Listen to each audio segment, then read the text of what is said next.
Praise the lord. Good morning. ప్రార్థన. పరిశుద్ధ ప్రేమ కలిగిన తండ్రి నీకే వందనములయ్యా. దేవా, ఇదిగో అయ్యా, రాత్రంతా మంచి నిద్రను దయచేసావయ్యా.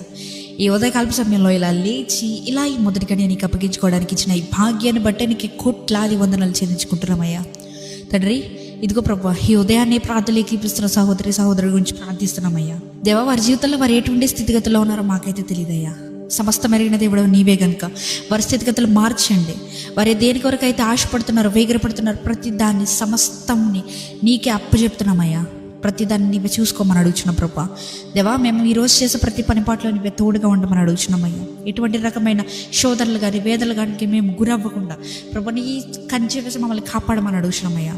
దేవా, ఎవరెవరైతే ఫైనాన్షియల్ ప్రాబ్లమ్స్ ద్వారా బాధపడుతున్నారో, ఎవరెవరైతే చీకటి శక్తుల ప్రభావాల బంధకాల వల్ల బాధపడుతున్నారు, వారి జీవితంలో అనుకున్నవి జరగట్లేదు, లేదా ఏవేవైతే మంచివి చేయాలని ఆశపడుతున్నారు కానీ అడ్డంకులు, ఆవేదనలు ఇవన్నీ వస్తున్నాయి. ప్రతి ఒక్కరి గురించి ప్రార్థిస్తున్నామయ్యా. ఈ ప్రార్థనలు ఏకీవిస్తున్న వారిలో ఎవరైనా వీటి గురించి బాధపడుతుంటే, ఎవరైనా వీటి గురించి స్ట్రగుల్ అవుతుంటే, ఇప్పుడే నజరేయుడైన యేసుక్రీస్తు నామములో ఈ రోజే ప్రకటిస్తున్నాం, ఈ గడియలోనే ప్రకటిస్తున్నామయ్యా.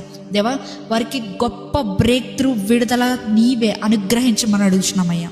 యేసు నామంలో మేము డిక్లేర్ చేస్తున్నామయ్యా. నీవు అన్నావు కదా ప్రభా, ఈ లోకంలో 2-3 కలిసి నా నామంలో దేనిని విప్పుతారో అది పరలోకంలో విప్పబడుతుందన్న రీతిగా ఎవరెవరి జీవితాల్లో అయితే ప్రభా బాధలు, వేదనలు, స్ట్రగుల్స్, ఇబ్బందులు, దేవా, ప్రతి దాన్ని గురించి ప్రభా డిక్లేర్ చేస్తున్నామయ్యా. నీవే తీసివేయమని అడుగుతున్నాం. ఈ ఉదయకాల్ప ప్రార్థనలో ఏకీపిస్తున్న ప్రతి ఒక్క సహోదరి మీద నీ ఆశీర్వాదాన్ని కుమ్మరించమని, ఈరోజంతా నీవు నీ రెక్కల చోటని కప్పి కాపాడమని నజరేయుడైన యేసుక్రీస్తు నామములో అడిగి వేడుకొనిచున్నాము పరలోకపు తండ్రి. ఆమేన్.